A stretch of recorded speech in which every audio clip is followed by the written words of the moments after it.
Assalamualaikum warahmatullahi wabarakatuh.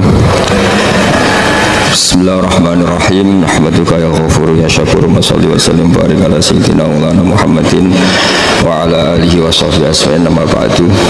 Kadang-kadang nak sujud tuh ora kok mau muni subhana rabbiyal a'la ta napa sajadalaka wajhi wa sam'i wa basari wa mukhi wa asbi wa sya'ri wa mastaqallat bihi qadam.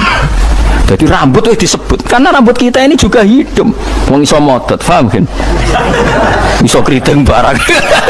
Kowe iku bali lho nek sujud mergo. Nabi ku pirsa sujude napa? Rambuté. Paham ya? Tapi kita sujud ya Allah, meneh traweh sing ono 10 menit meneh aku gak tau. Iku hakikat ngawur. Mbok gedhingi iku kiai, mbok dukung apa-apaan. Itu kita harus bangga.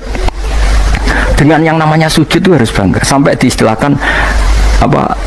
Laula kaya zinatal wujudi ma toba aisi wala wujudi wala taronnam tu napa fi sholati wala ruku'i wala.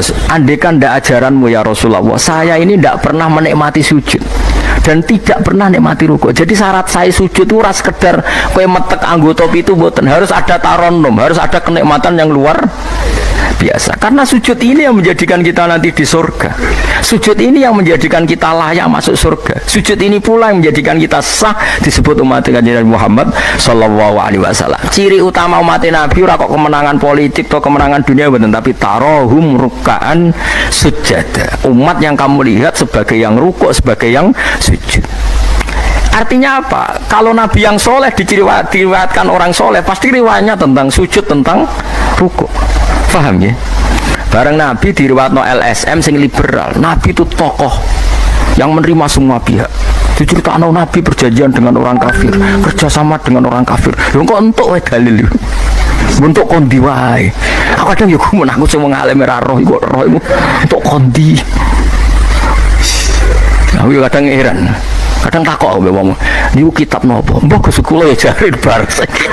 Mergo aku kitab ya sak foto-foto kok ora roh. Kono sing kitab cilik kok. Roh. Ini penting saya utarakan. Mulane kula teng donya, kula nggih di bojo, nggih syukur, di anak nggih syukur. Tapi aku paling syukur kok kita ditakdir napa sujud. Mergo iku yang identitas kita. Ya ayyuhalladzina amanu ruk'u wasjudu wa'budu rabbakum. Kena iman tenan ciri utamane rukuk, ciri utamane sujud. Saiki mboten. Orang itu ndak nikmati rukuk dan sujud. Bedino sholat tetap ngeluh, ora di duwe utangnya akeh.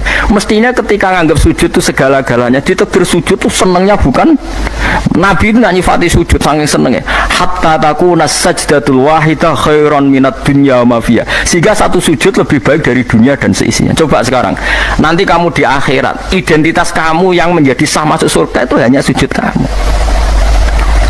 Tapi kita sujud itu biasa wae, seakan-akan ndak nikmat Allah yang luar biasa untuk duit akeh. Ini kan markai tenan. Markai tenan, entek oleh markai. Ini apa-apaan? Kan aneh, Allah mengatakan sujud itu spesial, kemudian kita nifati sujud hal yang biasa. Aneh, berarti kamu mensifati sesuatu tidak dengan sifat yang diberikan Allah dan Rasul. Allah mensifati sujud itu luar biasa. Mulane kula nu salat iku seneng makmum. Kula sujud itu nikmat tenan. Ya sujud itu wis ngene iki. Mulane kula nu yakin di antara barokahnya Habib saya itu karena melanturkan beberapa syair yang itu mudawan itu dibukukan ulama-ulama sujud kayak tadi. Laula kaya zinatal wujudi ma toba aisi wala wujudi wala taronnam tu fi sholati wala ruku'i wala sujudi. Taronnam itu nyanyi-nyanyi kecil. Maknane ora sekedar ya tentu ndak nyanyi. Ngono wis dangdutan apa sujud boten. Maksudnya itu menikmati taronnam itu. Ora kaya sujud perucut gak jelas. Masya Allah ya kok do urip. Kula niku heran. Itu tenang. Coba sekarang sampean lihat surat Fatah yang di akhir. Sifat umatnya Nabi itu apa coba? Tarohum ruk'an sujada. Orang-orang yang kalau kamu melihat aktivitasnya itu ruk'an, melakukan rukuk sujada. Memang kita punya ambisi politik menguasai Indonesia atau apa, enggak apa-apa itu, tapi setelah rukuk dan sujud. Bahkan kalaupun kita berpolitik demi supaya rukuk enggak dilarang, sujud enggak dilarang, semua porosnya demi nopo sujud. Mulane surat Iqra dimulai dan ditutup dengan wasjud waqtari. Sekarang enggak. Umat Nabi ngomong fadhil sujud itu pelo. Pelo bisu. Ngomong fadhil sujud wis ra iso. Padahal sujud ini yang identitas kita. Kita masuk surga itu karena sujud. Bahkan ketika kita masuk neraka, iku neraka sing rawani iku walam takulin nar atharos sujud. Neraka itu tidak berani makan bekas-bekasnya. Kayak apa kalau yang sujud itu batuk kamu, tangan kamu, dengkul kamu, terus hati kamu, fisik kamu. Mana sujud? Nah cara fikih sujud itu kan sementing anggota itu nempel. Gini ku nopo al-jabha wal yaden warubaten wal qadamen. Berarti itu kan bathuk sitok, pira gen telapakan loro, dengkul loro, terus apa? Gelamaan sikil loro. Kemudian ulama ada mengatakan harus ma'atahamulin yasir, sedikit ditekan. Mau ukurane nganti ngecap ora roh. Pokoke niku ukurane niku ditekan apa? Sedikit. Oke. Tapi sebetulnya kalau kamu fair, itu hanya syarat cara fikih. Nah cara Kanjeng Nabi zaman sugeng nak sujud nganti gitu kan. Kalau nu apal. Ya Allah sajadalaka wajhi wa sam'i wa basori wa mukhi wa azmi wa sya'ri wa mastaqallat bihi qadami. Nabi nak sujud, ya Allah, jasad saya ini sujud kepada Engkau. Disebut semua. Sya'ri rambut saya, asbi sumsum saya. Sajadalaka wajhi wa sam'i karwan ya, wa basori wa mukhi sumsum saya, wa asbi sendi-sendi saya, wa sya'ri rambut. Iku nunjuk nona iso ke sujud itu total. Mana kalau suwon itu pentingnya wong soleh di sejarah no wong nopo soleh. Para habaib sing soleh itu nak nyejarah no nabi itu sejarah bahwa nabi itu laula kaya zinatal wujudi matoba aisi wala wujudi. Mana umpama ora didiane jenengan urip ora ana gunane. Matoba aisi urip ora ana gunane, ora ana enake blas. Wala wujudi wujudku ora ana gunane. Kenapa ora ana gunane? Mergo kula ora iso wala taron namtu fi sholati wala ruku'i wala sujudi. Tapi kowe ora perlu alim paham koyo ngene ora perlu. Wis aku joget tok las ra apa-apa. Sing penting aja wis ra paham malah ngaram-ngaramno bid'ah. Bocah kok kecangkemane ngono. Tapi kula pastikan, tapi nanti kalau orang soleh gak diriwayatkan orang soleh, sing dilihat ya sisi-sisi yang tidak khasnya kesalian itu. Harus saja misalnya gini, Mbah Hamid Pasuruan soleh, Mbah Mun soleh, Mbah Dola Barwani soleh, di sana rapati soleh, tamu nih akeh, diterima semua pihak. Mulane uripe kepenak, mesti ngono lah nyejarano. Tapi nak sing nyejarano wong saleh, keselah tetep mulang. Wali iso maca kitab takrib, istiqomah maca ihya. Lah kula nak kenal Mbah Hamid niku misanane mbah kula.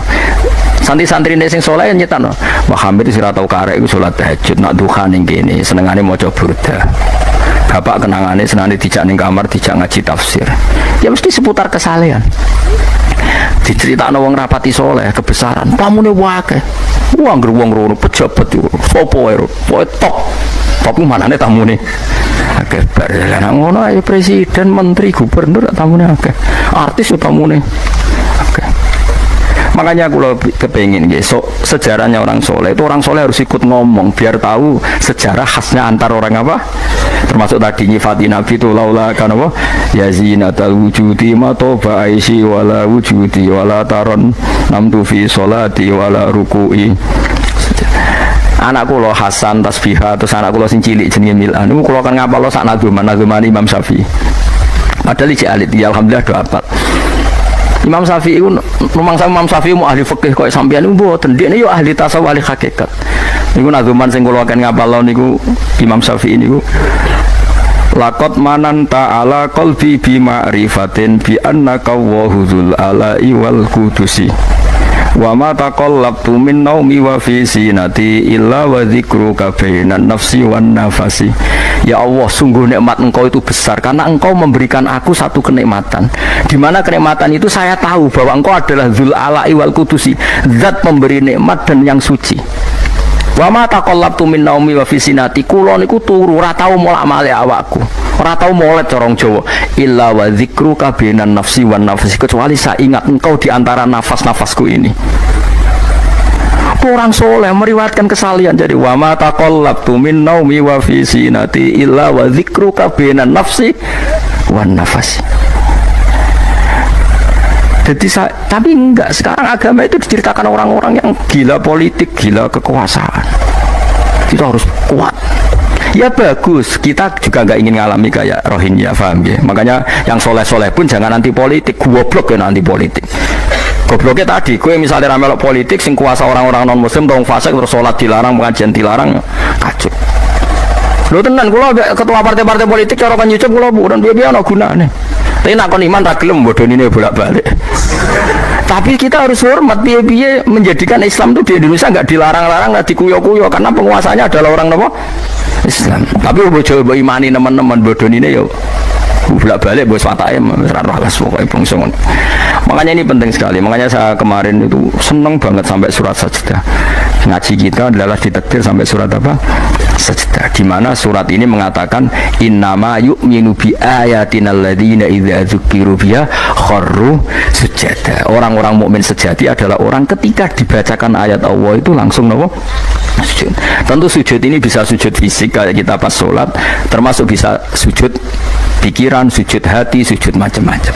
Mulane kanjeng Nabi kadang-kadang nak sujud tuh ora kok muni subhana rabbiyal a'la dan apa sajadalaka wajhi wa sam'i wa basari wa mukhi wa asfi wa sya'ri wa mastaqallat bihi qadam. Jadi rambut itu disebut karena rambut kita ini juga hidup. Wong iso motot, paham kan? Iso keriting barang. Kowe ku bali lho nak sujud mergo. Nabi ku pirsa sujude napa? Rambuté.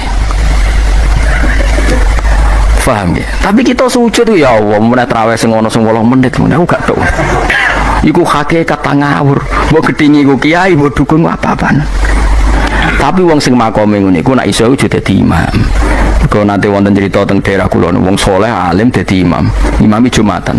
Bareng sujud lali. Wali wong ngenteni itu lho diarani mati ra mati. Akhire muridé bidul kowe. Mbah sampun. Batal saat Jumatan. Semenjak itu dia mengundurkan diri dari imam nopo. Tapi kowe kan gak ngarah sujud nganti ngono. Mulane wong nak salat iku aja nganggo makome sinten wong khawas. Dan sarah kula tiang-tiang nak saleh ngimami yo nganggo makom sing adna. Dindekno makome. Lah engko nak pas bengi-bengi tahajud nganggo makom kelas A. Sekali salat iku wis lali. Masyhur. Sampe tak critani salate Kanjeng Nabi nak sholat itu Aisyah turun ning ngarepe. Ya mantang-mantang ngono ning ngarepe. Ayo Aisyah. Mulai bolak-balik matur Nabi ora digon sholat kok kowe ora. Nek kowe kan digon sholat tapi ora tau sholat. Nabi ki sing digon sholat ya nggon turu ning nggon sare ku digon sholat. Aisyah ya sare teng mriku. Masyhur riwayat Mukhadri kok. Jare Aisyah. Oh Nabi nak ngadeg suwe tak sembujuk sikilku tak delonjorno. Mergo Nabi nak sujud apa nak ngadeg iku minimal 200 ayat. Kulhu mau berang ayat. Rong atau saya ngono cek nangis. Fama marra min ayati adzabin illa sta'adza minhu wala marra bi ayati maghfiratin illa istaghfar wa ma marra bi ayati tasbihin illa sabbaha wala bi ayati tahmidin illa hamada wala bi ayati takbirin illa kabbara. Setiap lewat ayat tasbih dia baca tasbih, setiap lewat ayat istighfar dia membaca. Jadi misalnya subbihisma rabbikal a'la subhanallah subhanaka ya Allah. Mau pas maca ayat intu azibhum fa inna ibadu ya Allah lakal hamdu wa lakal mulku ya Allah wa ma'fuan nangis. Jadi Aisyah ngerti paling suwe tak sodoro sikilku. Barang kok ape sujud lagi sikilku tak tarik, tak pengkeretno. Mulane jare ka'annahu lam ya'rifna qattu. Nabi itu ketika ndak salat itu teman kita. Tapi nek wis salat seakan-akan ndak kenal kita. Sampai sahabat itu bingung, Nabi wis salat ning masjid. Sahabat nyun sewu sing sok kenal sok parek. Nabi itu ya talawan, wajahnya rubah kabeh. Ka'annahu lam ya'rifna. Nabi itu ndak kenal kita kalau mau salat. Saking haibahnya mau sowan Allah Subhanahu wa taala. Tapi setelah salat baru Nabi happy. Dan Nabi itu rindu sholat, masyhur itu Nabi kalau banyak masalah itu sampai takok-takok Aisyah. Ya Aisyah, Bilal kok gak rene-rene? Maksudnya qomat atau azan. Ketika Bilal teko, sowan ya Bilal, arifna bis sholat, arifna bis sholat, masyhur. Arif ngekek istirahat atau siro Bilal nak kita bis sholat. Ayo Bilal aku nang istirahat no nganggo sholat. Jadi Nabi yang ngerti roh dunia sumpah. Iku istirahatnya iku. Mulai sebut waqurratu aini fis sholat, tenangi hatiku. Nah kok terus di umat aja di duwe iki umat apa? Ya umat sing kumat, ya siku jawaban umat sing kumat. Lah ya meskipun kira iso nglakoni tapi tak critakno nek ke wong saleh iku disejarahno wong saleh ben ijek sambung. Dan saiki Rasulullah itu sayyidus sholihin. Sayyidus sholihin sing diceritakno Quran sifate umat iku tarahum ruk'an sujud. Saiki umat sifate tarahum yatlubunal mal wa yatlubuna kadza wa kadza yatlubunal jah wa riyasah. Jadi sok ben cara umpama Quran kok iso dikarang sifatnya ora tarahum rukaan sujada sifat umatnya ngalor ngidul golek duit kuwi seneng disifati ngono gak seneng dan kalau suwun ngaji surat sajdah niki kula umpama pantes nuntut Pak Rumanto tak nyembelih sapi mergo syukuran surat napa sujud tapi kok kowe syukur perkara mangan sapi ku ya elek mlane ra usah wong ngaji kok syukur perkara nyembelih apa sapi mlane ra usah. Kulo nu khatam Kyai Kambe disyukuri, nganti saiki ora disyukuri. Angen-angen ya bener ra disyukuri. Ben syukure mergo khatam hitam ora perkara nyembelih sapi. Tapi insyaallah kuat asline kuat. Bangune ra kuat sakmene iki urunan 5.000 cukup. Golekno sapi kuru ampun. Terus sapi sing wis kesemper. Tapi kula suwun ya mulane kula suwun aja geman mengabaikan sejarah versi wong soleh. Termasuk versi ya tiang-tiang soleh saking kalangan habaib, sing kalangan ulama pokoknya tiang-tiang nopo soleh itu khas, cara seneng Nabi itu khas. Kowe iso nyifati Nabi kayak tadi laula kaya zinatal wujudi mato ba'isi wala wujudi wala taron namtu fi sholati jajal kanjeng Nabi versi wong-wong politikus malah diseru Nabi itu pemersatu pan Arabik. Dulu Arab itu gini-gini, selatan Nabi iku ya sifatnya Nabi tapi gua apa mbok omah ngomongno kowe sujud ora iso kok ngomong ndok dinti. Pertama Iqra turun ya wasjud. Iku variasi-variasi setelah ada kekuatan politik ono variasi-variasi sifat-sifat Nabi yang datang kemudian tapi sifat permanennya ya wasjud waktari. Paham maksudnya? Paham tenan to ora? Paham ya alhamdulillah. Soalnya nanti nggak paham ya bawa paham. Penyenang no guru, penyenang no guru ibadah. Pokoknya eling-eling surat Fatah ya. Saya akhir nama tarohum rukaan sujada. Walahum lan ora nate wong akeh yung dzuruna dikai tempo sapa wong akeh. Yum haluna tegese dikai tempo sapa wong akeh li taubatin krana tobat au ma'diratin utawa ngekeki alasan.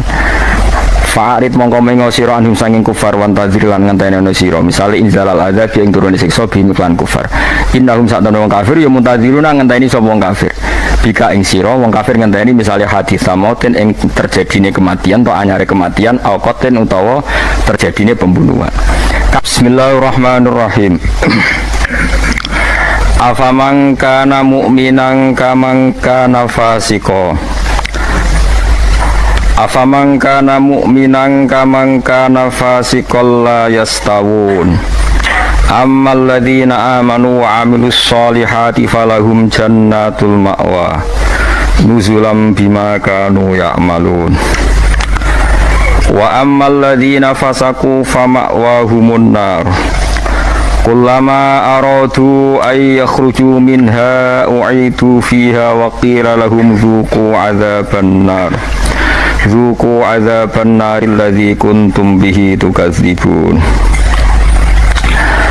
Afaman kana, afaman ana ta utahi wong. Wong sapa wae, kana kang ana sapa man.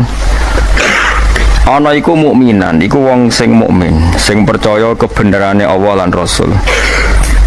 Iku kaman kaya dene wong kana kang ana sapa man iku fasikon, iku wong sing fasik utawa wong sing kafir.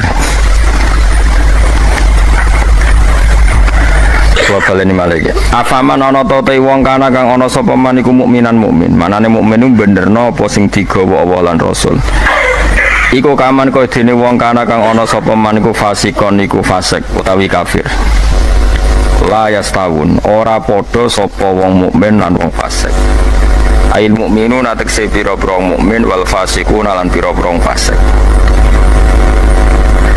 Ammal ladzina amanu anapun te wong sing iman wa amilul lan nglakoni sapa alladzina as-solihati ing pira-pira amal saleh. Wong iman lan nglakoni amal saleh falahum mongko iku berhak, mongko iku kedue alladzina amanu jannatul ma'wa te entuk swarga kang dadi panggonane, utawa swarga-swarga kang dadi nggon panggonane. Nuzulan tur hale tumurun. Hale dadi sogatan, hale dadi penghormatan. Wa te maknane nuzul ku ma perkara yu adu kang den sogatno apa ma kang disuguhno apa ma lidolfi krana tamu. Bima sebab perkara kanu kang ana sapa ngake ya malu nang lakoni sapa ngake. Wa amal ladina anapun te wong akeh fasaku kang padha fasik sapa ladina. Fasik ku maknane fasik. Mriki fasik bil kufri fasike kelawan kafiran. Wah ini kapal loh, kalau kados ngaji kalau wingi, pokoknya angger fasek disebut Quran kok ahli neraka, buatan kok fasek sampean, buat ini fasek ringan nih, fasek medium nih, fasek sing ahli neraka bil kufri wat takdifi, wah apa loh, wah angger fasek kok ahli neraka, mana apa fasek kekafiran, lan fasek gorohno Allah lan apa Rasul. Tapi nak fasek koyo sampean bodoh nih, wah enteng, dah kok teras warga ijek mlebu, dah kok pager terus nopo. Mlebu araf nggih kecantol-cantol nggih ngono. Mbok jongkrono sithik munduk swarga ngono. Oh, angger fase iki jelas mulane kula wingi ngotot. Ciri khas ahli sunnah niku darani ahli neraka iku kafir. Napa? Lan mriki fasaku napa bil kufri wat takdzibi. Fase iki kelan nglakoni kekafiran lan gorono Allah. Kowe kafir to ora, Cek? Mboten. Kowe tau gorono Allah Rasul. Nak bodoni kanca. Bolak-balik lah. Iku urung kafir wenteng. Mergo yo kene tau dibodoni padha wae kan mau wales-walesan ngono napa? Sesama saling bodoni ya. Enggak usah saling napa dendam. Fasaku bil kufri kelan kekafiran. Jadi ngeten nggih kula terangno nggih masalah madzhab ahli sunnah nggih. Sampeyan kok aja terjebak training aswaja terus. Aswaja trainingnya pokoknya kadang tahlil ahli sunnah atau mboten enten ngoten kaidah ngoten. Sing ngeten kaidah ini tadi, apakah mukmin yang melakukan dosa besar itu kafir apa ndak? Jadi ciri khas ahli sunnah dan ndak itu perdebatannya napa? Mukmin sing murtakibul kabira napa? Mukmin sing murtakibul kabira. Orang mukmin yang melakukan dosa besar itu menjadi kafir apa ndak? Ahli sunnah berpendapat tidak menjadi kafir, sementara yang khawarij yang lain berpendapat menjadi kafir. Nah, Imam Suyuti, Imam Ghazali, Imam Syafi'i semua itu ahli sunnah. Sehingga kalau ada orang kok ahli neraka niku mesti maksiate iku bil kufri wa takdzibi. Alasan Imam Syafi'i sak bala-balane niku sak ulama sak kancane niku wong nak wis kadung bener diridani Allah niku sifatnya ora kok ora tau salah. Kula baleni malih nggih. Wong nak wis bener diridani Allah niku sifatnya ora kok gak tau salah iku ora. Nak Allah seneng kowe iku statusem wong-wong sing liyukaffirawhu anhum aswa allazi amilu. Engko amal elek ndelalah didadekno di sepuro sinten Allah. Carane piye ya? Carane nggawe poin. Misale ngaten, sampean ngobet wek cawe wedok. Cawe wedok wis seneng banget kowe. Sementing ke komitmen aja zina. Tapi sampean aja takok kula, berarti SMS-an angsal Gus. Jawe langsal yo aja takok ngono. Tapi nak kowe kasil jawe tok ra zina ku insyaallah barokah ngedohi dosa gedhe sing cilik di sepuro. Tapi aja muni halal. Yo aja muni halal yo aja lakoni nek iso. Cuma iki cerita. Ana wong semeneng cawe wedok banget. Tapi dia ini sukses ninggalno napa? Zina. Tapi ora sukses ninggalo jawe, lu tuh SMS-an misalnya. Tapi kowe jumni halal lho ya. Wong kula ora muni halal kok mbok riwayatno halal. Niki rak ngaji ilmu. Mergo di antara jatah di sepuro apa alladzina napa mboten niki intastanibu kaba'ira matun hauna anhu iku nukafir angkum sayiatikum. Nak kowe sukses ngilangi sing gedhe insyaallah muga-muga sing cilik iku di sepuro. Misale kula gubething ruhin, maksimale kan mateni. Mata ini kan dosa gede tak hindari, mau ngenyek tok bocah kriting dia. Lah iku jan yo dosa ngomentari ngono iku kan. Tapi luwe apik dibang gedeng diimplementasekno membunuh. Jadi misalnya gedeng wong, opsi tertinggi kan mata ini. Misalnya gak mata ini bacok sikile, atau bacok tangannya kan berat. Wah iki ditinggalo kabeh mau karek ngrasani gremeng nyek. Lah iku lumayan. Senajan to ngrasani ya tetep dosa, tapi lumayan. Mulane kiai-kiai rata-rata yang ngrasani mergo mangkel lu ora diomongno dadi udun. Nah, akhirnya ngrasani. Kiai-kiai anggere mbok tamoni critakno lawan politik mesti ngrasani to ora. Mergo nek dimpet ya dadi udun. Tapi kulo apik timbang mateni. Misalnya kulo kiai yang jenis seperti ini, roh metode wong seneng Quran lewat konser, lewat MTQ mesti ngritik. Bar wanila ora seneng, nono MTQ dikritik. Yo ngrasani, tapi apik niate. Lah kok sing seneng MTQ yo ngrasani kiai-kiai sing koyo kulo. Wah, wong kok gak gelem siar. Quran itu buta siar, wong Islam buta siar. Wis sak menune lho pokoke. Iki kan yo rasan-rasanan. Sampai sementing gak santet-santetan ngono maksudnya. Lah iku disebut apa? Intajtanibu aba iromatun hauna anhu insyaallah nukafir angkum sayyatikum. Jika kamu sukses meninggalkan dosa-dosa besar, yang kecil insyaallah dimaafkan. Ini penting saya aturkan.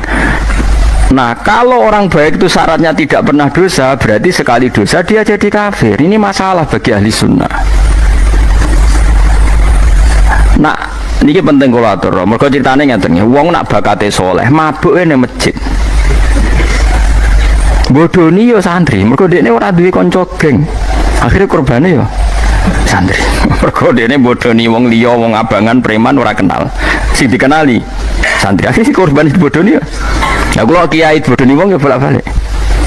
Tapi kalau ora tau sambat, manjen jatah mun kadang-kadang kebodohan ya jatah. Sampeyan kalau ceritani zaman Nabi ana wong jenenge Abdullah. Niki hadis sahih teng Bukhari wonten teng budi-budi wonten. Wa kana yulaqabu khimaron. Dik niku sampai nak ngundang kanca-kancane niku khimar. Wa kana yudhiku Rasulullah katsiron. Dik niku senengane guyokno Kanjeng Nabi. Kanjeng Nabi orang yang sering serius iku mergo mimpin perang macam-macam nak roh dolah iki guyu. Kancane ra undang dolah tapi nopo? Iku nak mabuk ini masjid Kanjeng Nabi. Mboten trimo masjid mriki mboten. Masjid Kanjeng Nabi. Ngefly. Anggere takoki kowe wong fasik kok ora ning terminal tandalan ning masjid. Aku nak ora Nabi ku ngeluh. Tapi ojo minum gak ngregani Nabi. Aku tak ora minum yo ngeluh. Angel gak? Akhirnya singkat cerita, Nabi itu profesional, masih santri ini nak salah ditakzir. Takzirane Syaribul Khomri ku gak ada batasnya. Nggak ada ukurannya, memang di Quran nggak ada, sehingga kadang Nabi ya jilid 20 kali, kadang 80 kali. Bil jaridi wan ni'al, ini yang khusyuk-khusyuk ngurungokno hadis sih. Jarid niku napa? Apa hen pelepah napa? Kurma wan ni'al ku sandal. Jadi ana sahabat sing soleh-soleh ku ditabuki mbek sandal, kadang ambek. Tapi bariku ya ngono meneh. Nganti sing jilid ku bosen. Jadi cara ning Aceh polisi syariate nganti napa? Bosen. Singkat cerita ada sahabat yang ngomentari begini. Ya khimar ya mal'un. Pokoknya di kueku khimar, kueku mal'un. Saya masih ingat betul tagnya itu, kami ini mal'un, orang yang dilaknati Allah. Nabi duka. La tal'anuhu fa innahu yuhibbu wa rasulahu. Itu dalil ahli sunnah. Kamu jangan melaknati dia, fa innahu yuhibbu wa. Orang ini meskipun peminum arak itu senang Allah dan Rasul. Saya masih ingat betul takbir yang ada di kitab Ihya. Takbirnya begini, falam yukhrijhu bil maksiati anil mahabbah. Nabi tidak mengeluarkan dia dengan melakukan maksiat dari status mencintai Allah dan Rasul. Sebab itu ahli sunnah sepakat, orang maksiat itu bukan kena sifat atau kena status, dia memusuhi Allah dan maksiat itu gawan kita dhaif. Misalnya ngene, kowe ora cah wedok iku eling terus nganti 2 jam. Bareng Allahu Akbar takbir ra eling Allah. Terus berarti lu seneng cah wedok timbang Allah. Wong ambek Allah ora eling mbek cah wedok. Ora iso ngono, kowe seneng cah wedok iku gawan nafsu yen gak bakat wali. Paham nggih? Akhire eling terus ra iso lali. Allah ora butuh mbok ilingi kowe ya ora keren diparingi lali kowe. Ini penting kula ngajekno, kula baleni malih. Sama siapa takbirnya di Ihya di beberapa kitab ahli sunnah. Falam yukhrijhu bil maksiyah anil mahabbah. Orang ini tidak dihilangkan sifat mahabbahnya kepada Allah dan Rasul hanya karena nama maksiat. Karena maksiat itu gawan bodoh, gawan lali, gawan ngebet, gawan macam. Misalnya kayak ada anak papat, bojomu setia, katut rondo. Terus ana wong muni ngene, dadi yo katut rondo lali anak bojo, ora lali ora masalah. Cuma ora iso lali rondo, tapi ora lali anak bojo. Wong nyatane duwe jadi bagi jatah anak yo ono jatahe. Cuma wong sing gedeng darani kowe iku lali anak. Ora lali mulai ditakoki jenenge anak yo jek roh. Kelas pirone yo jek. Cara ditakoki, lha kok ora mbok rabi wae, sungkan anakku lho jek roh ta ora? Ijek, tapi ora iso lali rondo iku luwih anyar misale. Yus ngono iku. Selama ini kamu kan ya begitu. Saiki ngene aku takok. Kowe nyebut dhuwit mbek Allah sedina akeh dia ya. Akeh dhuwit. Kerja ya demi dhuwit, ngamuk bojo ya demi dhuwit. Bariku mbok tabung ning bank ono, ning pelisiran lemari ono, ning ketu ono. Hormate dhuwit di mana-mana ada yo eling ning ketu yo eling seneng lemari yo eling. Bareng dhuwur pas pergi lali aku jebule wis mentek wektune dhuwur. Terus kowe tak asik, wah berarti menuhankan uang. Enggak ada seperti ini. Apa iku wis persona kita iku dhaif, napa kita niku dhaif. Sehingga ahli sunnah mengatakan semua kesalahan itu ya kesalahan saja, tapi tidak menjadi kafir, tidak menjadi, bukan berarti kita ada cinta Allah dan Rasul. Jadi wong mabuk, kunane kuno wong lani kiai ora oleh gedeng preman teman-teman. Kadang yo ono wong preman, tapi ra iso mung kiri seneng kiai. Lan cara kula ora masalah ono wong ra salat nekani konser selawatan, cara kula ora masalah. Ndekne nyatane seneng pas selawatan, seneng nak menawa awal untuk hidayat. Nek fikih komentar, apa gunane nekani selawatan tapi ra salat. Lah nek dene ra tau nekani selawatan, ra salat terus jalur hidayate kon diye nak menawa ana siji loro selawat sing ditampa dadekno sebab napa? Hidayat. Seneng kok komentar. Ora melok dadi pangeran kok geger. Jadi kalau baleni malih, mulane teng mriki angger kitab ahli sunnah wal jamaah sing asli, ku angger ana ayate pangeran dawuh fasaku mesti bil kufri wa takdzibi. Jadi dosa fasik sing sebab kekafiran dan sebab gorono Allah lan iku lagi ahli neraka. Harun ar-Rasyid itu dinasti Bani Abbasiyah, itu pinter sekali. Ada seorang ustadz yang agak ekstrim, itu datang ke Harun ar-Rasyid, ya Amirul Mukminin, inni nasihun laka famusaddidun alaika fala tajidanna alaiya fi nafsika syai'an. Saya mau nasihati kamu, tapi saya mohon jangan masukkan hati, karena nasihat ini penting. Tapi saya akan keras, vulgar, akan keras, kritik saya akan keras, karena Anda sebagai Amirul Mukminin tidak pedes. Apa kata Amirul Mukminin Harun ar-Rasyid? Uskut ya Ustadz. Nah, bagian riwayat uskut ya jahil. Kamu itu Ustadz bodoh, tidak usah banyak omong. Terus kita, kenapa saya bodoh? Terus dibacakan ayat faqula lahu qawlan layyinan la'allahu yatadzakkaru aw yakhsha. Inna Allaha ta'ala qad arsala man huwa khairun minka ila man huwa syarrun minni. Wa ma'a dzalika qala ta'ala faqula lahu qawlan layyinan. Allah pernah menugaskan seorang yang lebih baik ketimbang kamu, yaitu Musa dan Harun. Musa dan Harun adalah seorang nabi. Kepada orang yang lebih buruk ketimbang saya, yaitu Fir'aun. Itu saja etikanya faqula lahu qawlan layyinan. Kamu kalau ngomong yang halus, yang baik, yang berperadaban, kok kamu sama saya mau kasar? Akhirnya ustadznya ternyata pinter kamu, ya pinter aku. Jadi semudah itu. Allah itu menugaskan orang yang lebih baik ketimbang kamu, yaitu Nabi Musa, kepada orang yang lebih buruk ketimbang saya, yaitu Fir'aun. Itu saja ada etikanya. Kok kamu sama saya mau tambah etika, mau main kasar hanya karena kamu merasa nasihat Anda benar? Jadi gampang sekali memahami Quran. Kami lagi-lagi memang bagi ahlinya, tapi ini saya bantu supaya sampai jadi ahli apa? Quran. Ada sekian problem dalam memahami Quran, terutama kalau lewat terjemah. Problem itu bisa gawat betul, memang bukan gawat-gawatan tapi gawat betul. Misalnya ada ayat begini dan terjemahnya pasti begini. Fa'ainama tuwallu fasamma wajhullah. Kamu menghadap mana saja, di arah manapun, di sana ada ridhonya. Itu kalau hanya pakai terjemah, tentu menjadikan kita sholat bisa menghadap ke timur, ke barat, ke utara, dan ke apa? Selatan. Saya cerita sedikit tentang asbabun nuzul. Memang tema sekarang tentang asbabun nuzul. Dulu Rasulullah SAW ketika di Mekah itu sholat menghadap Ka'bah. Tapi setelah pindah di Madinah, di mana Madinah itu ada komunitas Yahudi dan Nasrani, Rasulullah itu menghadap ke Baitul Maqdis. Kira-kira 16 bulan, 16 sampai 17 bulan. Semua riwayat itu kisarannya hanya 16 sampai berapa? 17 bulan. Sehingga orang Yahudi itu bilang begini, Muhammad ini baiklah, meskipun dia membawa agama baru, tapi kiblatnya masih ikut kita, masih baik kan? Setelah 16 bulan, Nabi diperintahkan Allah untuk menghadap ke Ka'bah. Awal liwajaka syatrul masjidil haram. Maka orang Yahudi itu berontak. Berontaknya adalah kiblat mereka ditinggalkan. cara berpikir orang Yahudi itu kiblat mereka ditinggal. Sehingga mereka bilang mawallahum an qiblatihim allati kanu 'alaiha. Apa yang menjadikan umat Islam berpaling dari kiblat Baitul Maqdis. Kemudian mereka provokatif betul. Ini perlu diperjelas. Provokatif. Bilang begini, inna Muhammadan tahayyara fi din. Muhammad ini bingung dalam beragama. Sehingga habis ngomong A ngomong B, habis kiblat Ka'bah, kiblat Baitul Maqdis. Sehingga dalam banyak tarikh disebutkan peristiwa kiblat itu terbanyak melahirkan orang murtad, orang yang keluar dari Islam gara-gara provokasi orang Yahudi. Muhammad tahayyara fi din. Muhammad itu bingung dalam menentukan pilihan apa? Beragama. Kemudian walhasil singkat cerita akhirnya Nabi itu madhep Ka'bah. Apa yang terjadi mukjizat itu adalah bahwa agama ini agama yang mewakili semua agama sebelumnya yang masih orisinil, yaitu Nabi akhirnya berargumentasi Ka'bah adalah kiblat yang asli, yang lebih tua. Terus mereka tanya buktinya apa? Dijawab oleh Quran, fihi ayatum bayyinatum maqamu apa?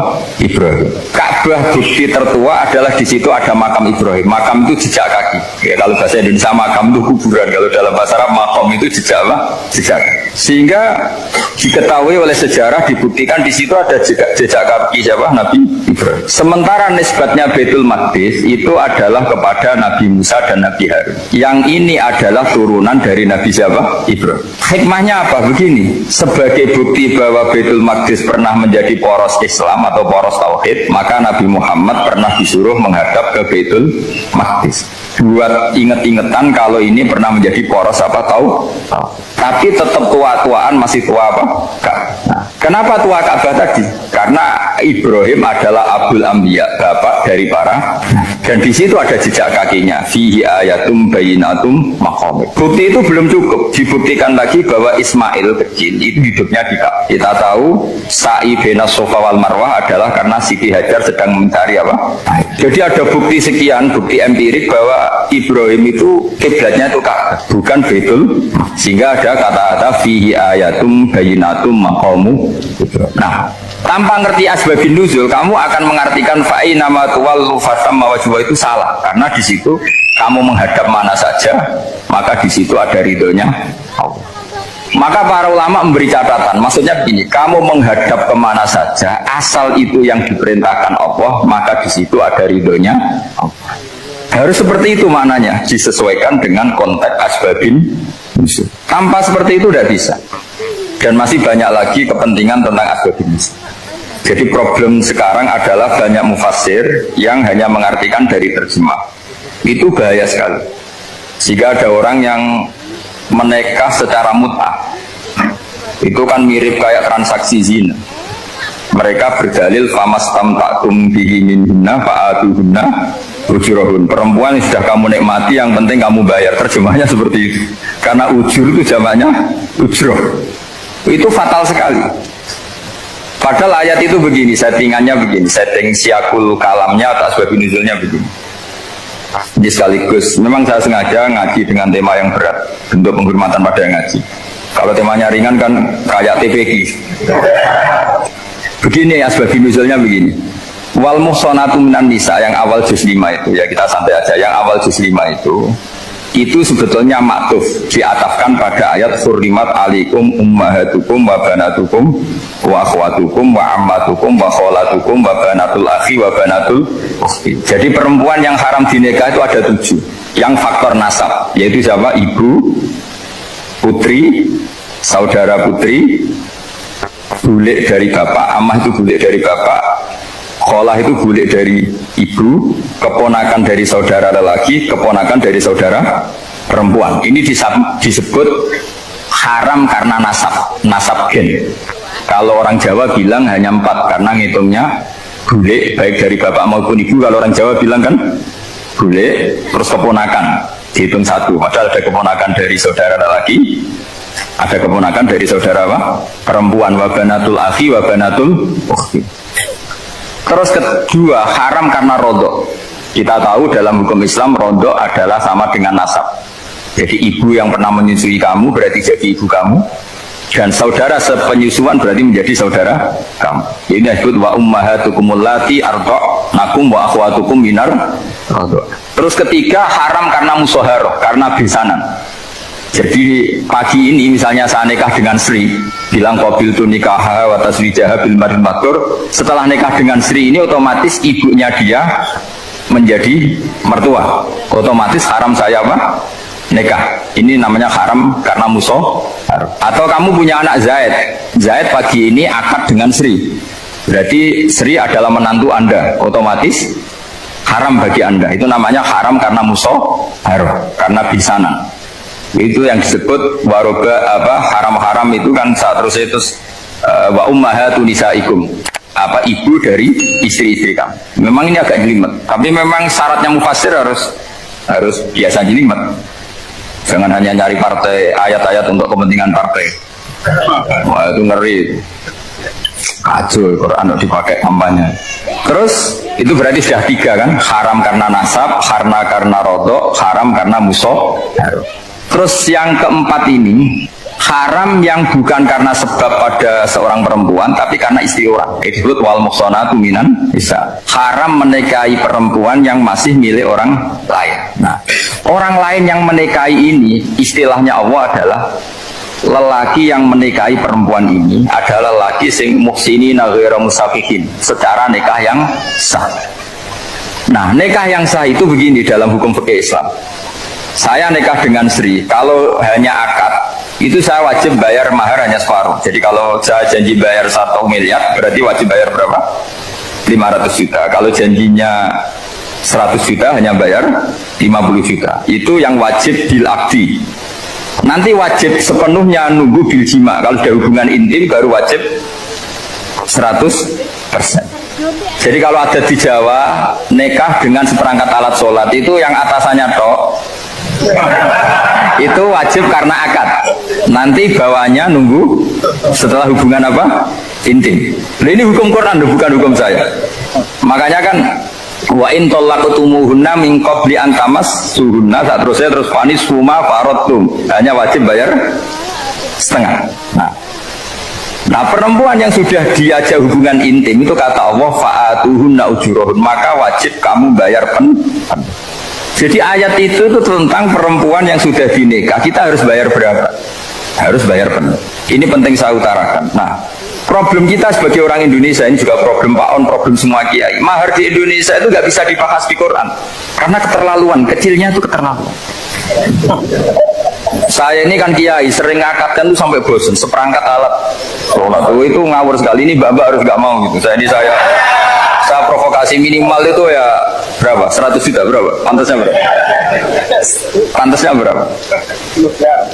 10 gram itu berapa nilainya? Kan 1 gram 500.000, baru 5. Ya sudah mendingan itu 10 gram. Quran itu bayangannya gini, sambil latihan, yang hafal-hafal biar latihan. Jangan dapat beasiswa karena hafal tapi nggak jelas juntrungannya. Quran tuh bayangannya gini, ini nggak mungkin Quran ini bisa dibaca di Jawa. Wa in aradtum istibdala zawjin makana zawji wa ataitum ihdahunna qintaran fala ta'khudhu minhu syai'a. Jika kamu nikah sama seorang perempuan, kemudian kamu cerai, maka mahar yang sudah kamu berikan jangan ambil lagi. Karena mahar di Arab itu mahal, 100 juta, kadang mobil Alfa, kadang GMC. Sehingga setelah menceraikan tuh kebayang menarik. Kok enak, dulu saya memberikan itu kan karena dapat servisnya, sekarang sudah saya cerai, saya tarik. Kalau mahar di Indonesia kan seperangkat alat sholat. Jadi gak kebayang ada kalimat fala ta'khudhu minhu syai'a, jangan ambil lagi. Kebayang ngambil aja enggak? Apalagi kalau nikahnya sudah 2 tahun kan sudah lusuh, sudah. Tapi kalau di Arab itu kebayang karena mahal. Makanya orang Arab suka nikah orang Indonesia karena murah. Jadi bahasa kintoron tuh harta yang nggak ternilai. Wa ataitum ihdahunna kintoron, yang nggak ternilai, mahal betul. Itu pernah saya hitung, ada yang mahar itu 400 juta, ya sekira segitu. Nah makanya setelah dicerai Allah memperingatkan, setelah kamu kasihkan ya jangan minta lagi. Kenapa kepikiran minta? Karena jumlahnya besar. Kalau di Indonesia kepikiran nggak minta, nggak kepikiran, saking kecilnya. Seperangkat alat sholat kadang 1 juta. 1 juta itu setelah hubungan intim, sebelumnya yang wajib hanya 500. Itu kan nggak kebayang. Makanya susah ngartikan Quran di Indonesia, kadang susah karena kadang terlalu. Itu pernah Sayyidina Umar radhiyallahu anhu pernah bilang begini, wahai para perempuan, mahar itu jangan mahal-mahal, kasihan para lelaki. Itu ada perempuan alimah ya, orangnya alim betul. Itu usul langsung gini, ya Amirul Mukminin, laisa dzalika laka ya Amirul Mukminin. Waqad qala ta'ala wa atiitum ihdahunna qintaran. Kamu hanya seorang Amirul Mukminin, tidak berhak bikin aturan pembatasan mahar. Allah saja tidak batasi, kenapa kamu batasi? Sehingga dulu yang namanya nikahnya Sulaiman Agung atau Jamaluddin siapa Ratu Agung, kalau hadiah ya sampai tas mahal itu kan dari bahasa Arab mumtaz mahal. Mumtaz itu istimewa, mahal itu dia punya istri yang sangat dicintai, dikasih hadiah mumtaz mahal. Terus ilat Jawa jadi apa? Tas mahal itu sama Mujidulil Labab kalah. Itu kalau cerai kan kepikiran minta lagi, dikasihkan yang baru. Tapi kalau di Indonesia tidak mungkin karena apa tadi? Seperangkat alat sholat. Begitu nyari yang murah lagi. Yang bagus pitanya, bungkusnya yang bagus. Maka nggak mungkin kita maknani Quran tanpa mengenal yang bernama asbabin. Karena makna ayat itu bisa kacau kalau kita tidak tahu asbabin. Yaitu kayak tadi makna fa'ina matuwalu fatamma wajibwa. Itu maknanya kan kamu menghadap mana saja, boleh saja di sana ada ridhonya Allah. Berarti kan bisa ke timur, ke selatan, ke utara, ke barat. Itu bahaya betul. Sehingga kata ulama harus mengkaji asbabin supaya porsi ayat ini sampai semana jauhnya itu kita tahu. Tanpa tahu itu tidak bisa. Begitu juga menyangkut kiblat. Sekarang saya tanya, kemarin kan ramai dulu juga menang kiblat semuanya diukur dengan GPS, terus beberapa masjid dikomentari salah karena diukur pakai apa? GPS. Kalau dalam bahasa falak disebut yaumarosbil kiblat. Memang bisa diilmon. Tapi pertanyaannya begini, dari awal Allah ngendikan fawalli wajhaka syatral masjidil haram. Kamu yang penting sholat itu menghadap masjid. Masjid itu ya bangunan. Sehingga kata Ibnu Abbas yang diriwayatkan banyak ulama mengatakan al-Ka'bah kiblatun li ahlil masjid wal masjid kiblatun li ahlil haram wal haram kiblatun li ahlil masyriq wal maghrib. Jadi kalau orang di dalam masjid kiblatnya harus Ka'bah. Di luar masjid kiblatnya asal bangunan Masjid Haram. Tapi di luar sini kayak di Indonesia boleh semua tanah. Kenapa begitu? Kata Ibn Abbas karena Quran turun di lisanin Arabiyyin mubin. Jadi kalau orang Jogja kalau mau ke Jakarta arahnya kemana? Barat. Itu sebetulnya ketika Anda ke barat itu persis Jakarta apa bisa saja pasnya itu Pangandaran. Tapi orang itu akan bilang kalau ke barat ya ke Jakarta. Meskipun presisi Anda tepatnya di Pangandaran. Nah kiblat seperti itu, asal orang menghadap ke barat itu orang sudah bilang ke kiblat. Nggak usah sedetail misalnya harus pas Ka'bah. Saya pernah debat sama tim ahli Kemenang. Nggak bisa Gus, sekarang ada GPS harus tepat Ka'bah. Terus saya bilang gini, kalau teori Anda benar, berarti semua masjid luasnya maksimal 16 meter. Ka'bah itu luasnya hanya 16 meter. Berarti Masjidul Albab yang pojok sana sama pojok sana, kira-kira itu ya sudah tidak kena Ka'bah. Kalau harus tepat, Ka'bah itu kan diameternya hanya 16 sampai 18 kalau nggak salah. Berarti semua masjid kalau ingin tepat Ka'bah harus pas 16. Kalau terlalu luas pilihannya harus cekung. Kan jadi aneh. Makanya saya itu sering Pak, dulu saya ini biasa debat fikih. Kalau di tradisi pesantren namanya fasul masail. Saya punya teman yang paling kurang ajar, yang paling saya kenang dalam panjang sejarah. Dulu itu kalau debat fikih itu ya seru. Kalau aturan fikih kan gini, soft paling baik itu kan soft pertama, baru kedua, baru ketiga. Yang paling keren kan soft awal, soft.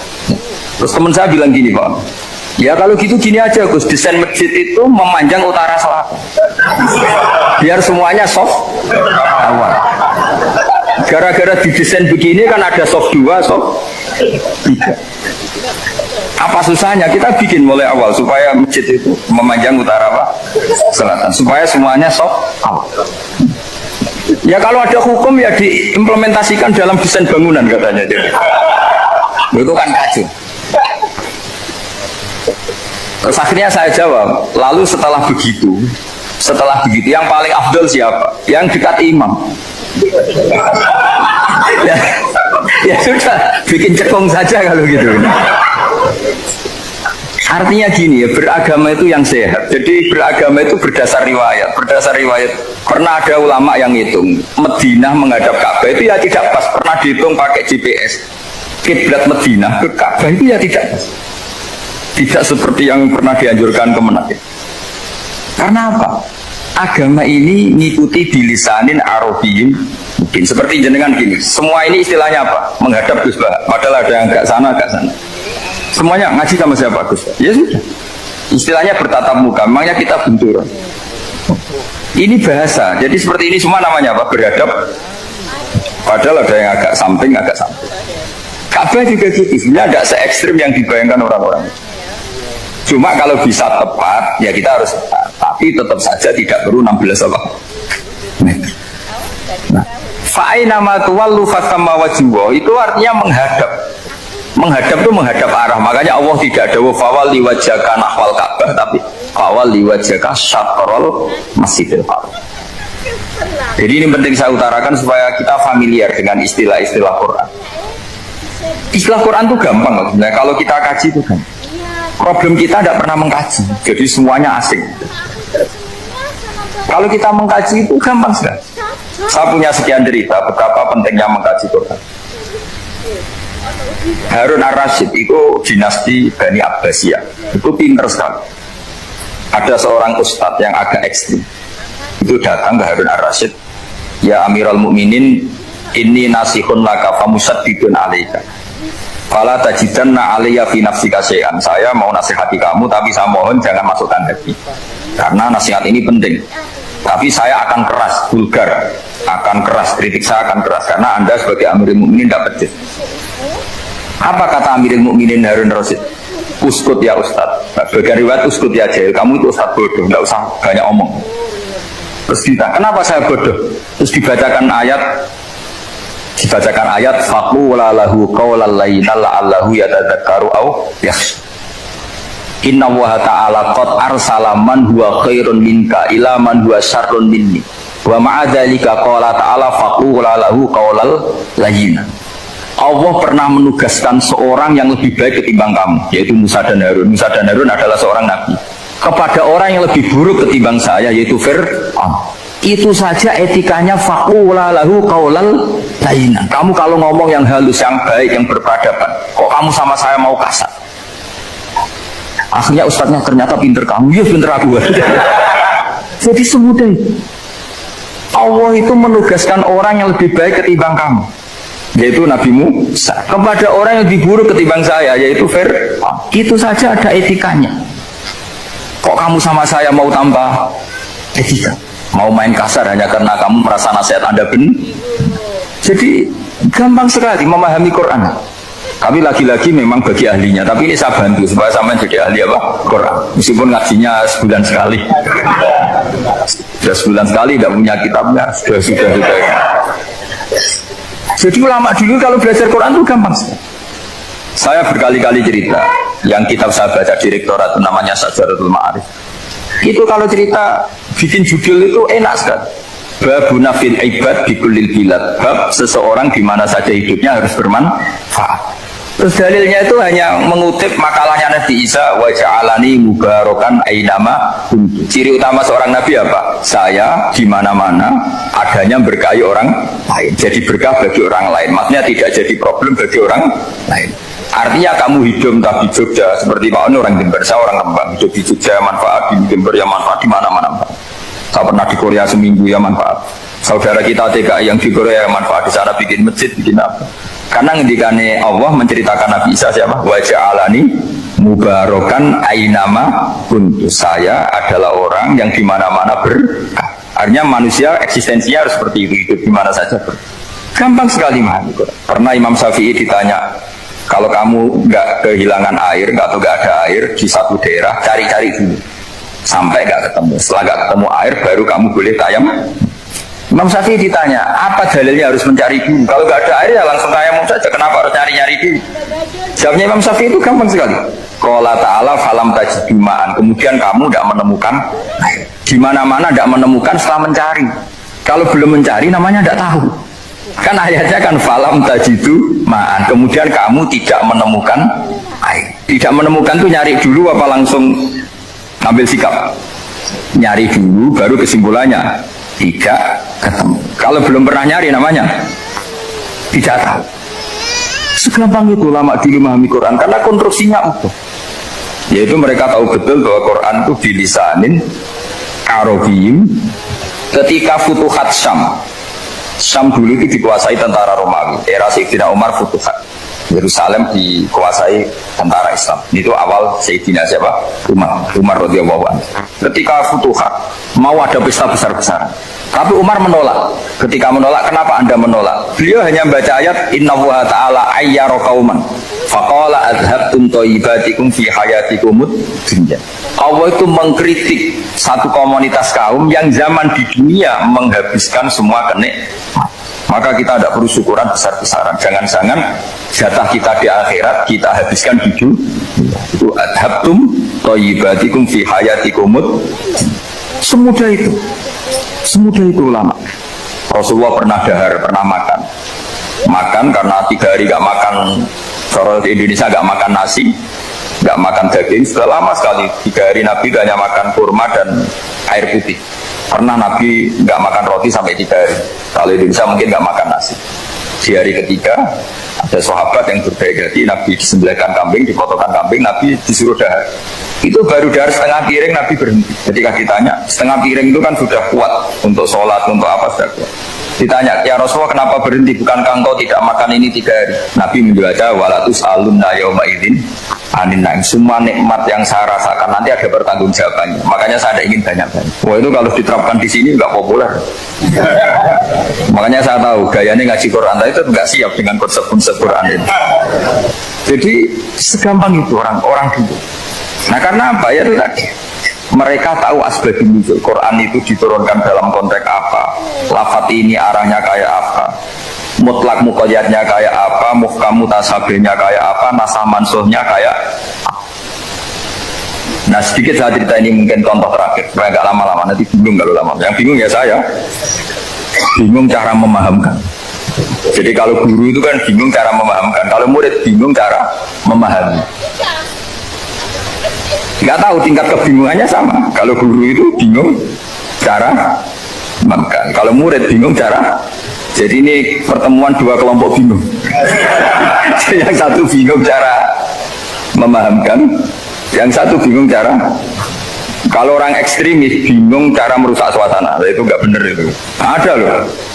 Rasulullah itu nabi. Itu paling pusing yang ngadepi orang-orang yang ekstrim. Karena apa? Cara berpikir itu lompatannya itu nggak tertib. Jadi Nabi itu cara berpikir itu kecerdasan nubuah. Sementara orang ekstrim cara berpikir itu kecerdasan nafsu, bukan kecerdasan manusia. Kalau manusia masih baik nafsu. Misalnya begini, kalau dalam tradisi nubuah itu, saya dengan Pak Anu berteman lama, mulai tahun 2000 berapa. Itu kalau Pak Anu bertamu ke saya, harusnya tidak usah tak kasih makan, karena sudah dekat. Tapi kalau kenalan baru itu dikasih makan, disangoni. Jadi Nabi itu perilakunya agak unik. Akhirnya ada orang yang cara berpikir itu dangkal. Ya Rasulullah ini tidak fair. Yang iman lama tidak diservis, yang iman baru diservis. Cara berpikir Nabi begini. Seorang Ansor itu kan sering memberi Nabi. Perjuangannya Nabi ditopang orang apa? Ansor. Donatur lah, kira-kira orang Ansor itu donatur. Donatur itu keren. Karena donatur itu artinya al-yadul ulya khairum al-yadis. Sehingga ketika Nabi sudah menguasai negara, menguasai Mekah, Medina, sudah futuhat, itu orang Ansor tetap nggak diservis. Yang diservis Nabi itu orang-orang baru masuk Islam, disebut wal mu'allafati qulubuhum atau Islam mu'allaf. Ada 1-2 orang yang protes, tentu yang nggak pinter, bukan protes pasti tidak pinter. Wong iskal-iskalnya sendiri, kotaknya nggak sampai-sampainya sendiri, orang lain disuruh jawab. Makanya di sini tidak ada tanya jawab. Nanti iskal-iskal kamu sendiri, bingung-bingung kamu sendiri, saya disuruh jawab. Berarti Gus Pak nggak mau ditanya, ya memang nggak mau karena nanti jawab sendiri aja, nanti pinter sendiri, kapan-kapan pinter sendiri. Akhirnya tanya begini, cara tanya gini, ya Rasulullah, ini nggak fair. Orang sudah Islam lama setelah negara terbuka milik Anda, setelah kita menang, setelah kita menguasai negara, tidak kamu servis. Sementara yang baru Islam kamu, Nabi itu bertanya senyum-senyum, rileks saja. Lama-lama tambah ekstrim pertanyaan. Kata Umar, ya Rasulullah saya beri izin untuk membunuh orang ini. Umar itu pikirannya karena mangkel lo Nabi. Nabi jangan.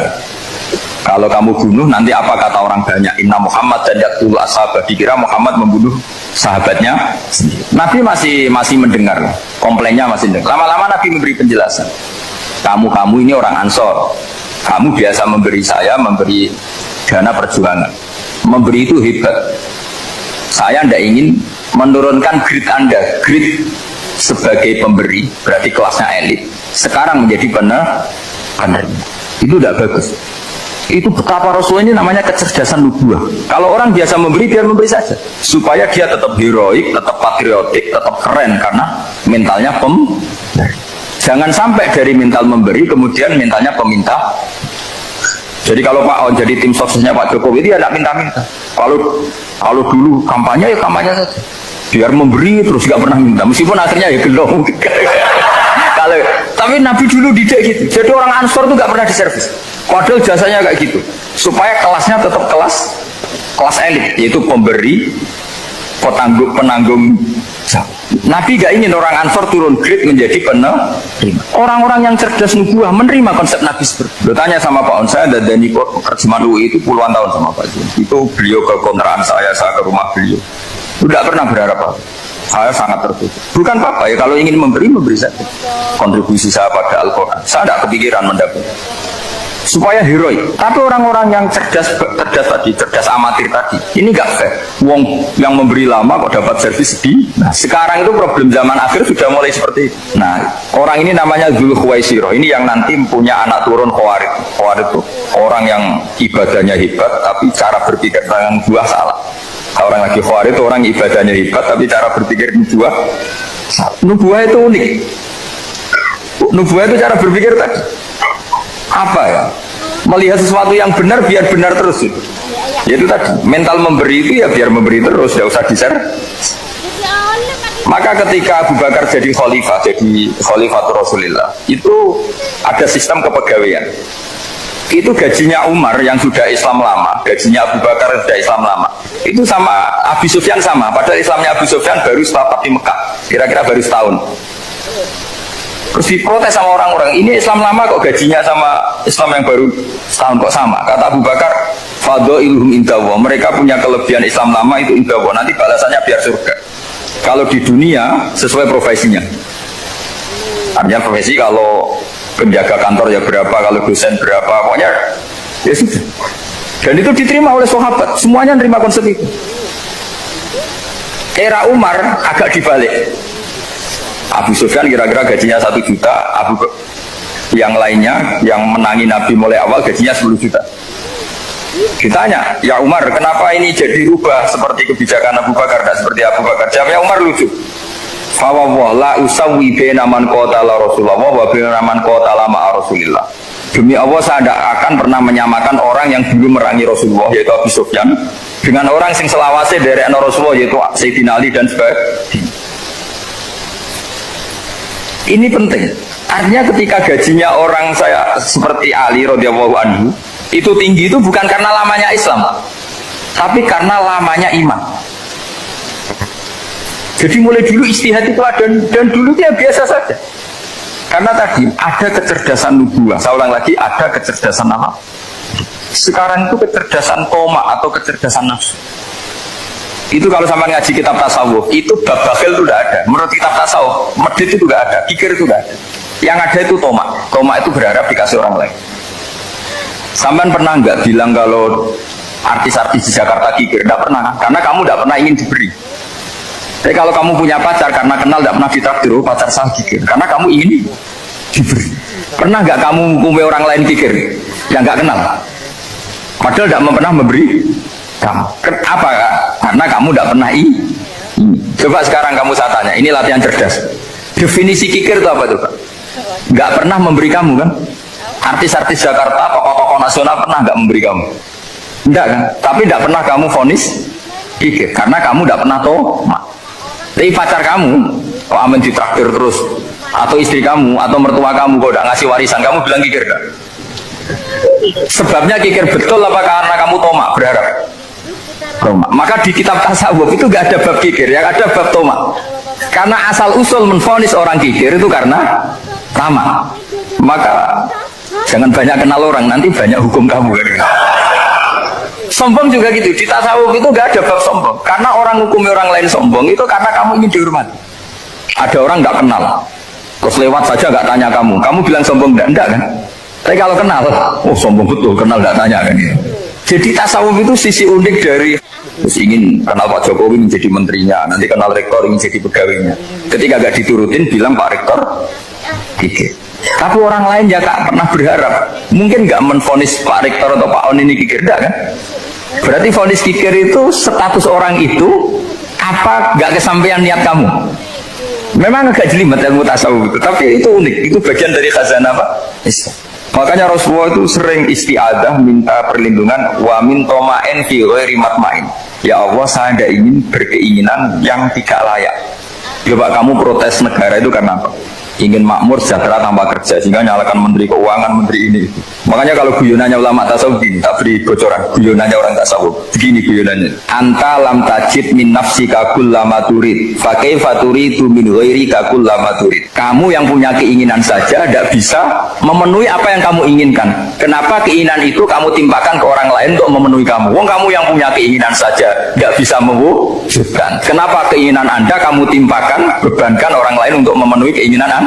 Misalnya kamu, Gus saya ini goblok, kau pinter kan? Wong kamu yang ini saja tidak bisa, kok menyuruh saya? Jadi kalau tiap tasawuf itu unik. Seperti kamu mencintai istri tulen, itu ingin kan dicintai istri tulen. Kamu sendiri kan nggak bisa cinta tulen, masih pelengahan sana sini. Kamu pacaran, ingin pacar kamu setia. Ternyata kamu bikin sekian alternatif. Kalau putus ini punya ini, putus ini. Tapi kamu ingin ini setia kan nggak fair. Makanya guyonnya orang tasawuf itu anta lam tajid min nafsika kullama turid fa kaifa turidu min ghairika kullama turid. Gampang tuh apalane pokoknya ratrit gitu aja gampang. Jadi kamu yang punya keinginan saja nggak bisa memenuhi, kok orang lain disuruh memenuhi. Sehingga orang tasawuf itu malu betul. Misalnya saya kok ingin Pak On takdim sama saya itu kurang pegawaian. Kalau saya ingin ditakdimi saya menakdimi diri saya sendiri. Makanya berbahagialah orang yang ngilu terus saya ganteng sendiri ya Allah, saya kaya sendiri. Menunggu orang lain bilang kamu kaya itu repot. Menunggu orang lain bilang kamu hebat itu sudah bilang aja ya Allah saya hebat, ya Allah saya ganteng, ya Allah saya cantik. Daripada menunggu orang lain bilang apa? Cantik. Jadi ilmu tasawuf itu unik. Jadi kalau fikih itu yang dikritik itu kikir. Kalau tasawuf enggak tomak. Karena orang yang kamu vonis kikir itu jangan-jangan tidak kikir tapi mementingkan yang lebih penting. Misalnya ada teman yang tidak pernah naksir kamu, ternyata punya ibu sakit, uangnya dianggarkan untuk ibunya yang sakit, atau anaknya sekolah, atau keluarganya masih butuh dia, ya sehingga sama teman dia kikir. Hakikatnya kikir apa mementingkan yang penting? Tapi kamu karena gak pernah ditakdir menvonis kikir. Nah, ini pelajaran. Jadi makanya yang dianteni ilmu tasawuf itu tamak. Jadi kalau dalam bahasa Indonesia bukan kikir. Karena vonis kikir itu akan disematkan orang yang tidak kesampaian hajatnya. Makanya bapak saya itu, keluarga Kiai itu ajarannya itu yang penting jangan berharap dari orang lain. Ini Pak On saksinya, saya dulu benahin terjemah itu nggak pernah ingin diperlakukan seperti ini. Ya ngaji aja. Karena pikirannya keluarga Kiai itu sederhana. Kalau ngamal ya ngamal saja. Ngamal itu heroik. Makanya buyut-buyut kita semua ini kan pahlawan semua. Membela negara Indonesia jadi merdeka. Ya nggak pernah kebayang jadi presiden menteri. Tapi sekarang nggak, ngamal sedikit saja harus jadi menteri. Jadi ini bahaya kalau dalam kelangsungan bernegara, karena orang biasa transaksional. Awal negara ini dibangun berdasar heroik, bukan berdasar apa? Transaksional. Tapi sekarang orang akan membiasakan itu. Apa-apa itu transaksional. Ini tidak bagus untuk kelangsungan bernegara. Apalagi kelangsungan beragama. Sehingga seperti saya ini masih punya desa-desa binaan di Sragen, di pedalaman Papua sekalipun. Saya punya santri banyak di Papua. Itu kalau cerita itu unik-unik. Itu mau Jumatan, itu nggak ada orang Papua. Sudah datang setengah 12, itu datangnya 3 jam. Di situ mau ketemu santri 3. Akhirnya mereka tanya gini, Pak. Pertanyaannya itu, Gus, boleh nggak Jumatan orang 3? Secara fikih Syafi'i kan harus orang 4. Kemudian mereka tak bilang, buat sholat duhur saja. Mereka nggak mau. Mau Jumat-Jumat kok duhur. Harinya kan Jumat, masa sholatnya? Sehingga kita yang jadi kiai akhirnya nyari fikul madzhabil arba, nyari fikih madzhab. Ternyata Imam Malik membolehkan orang 6, ada yang bilang 12.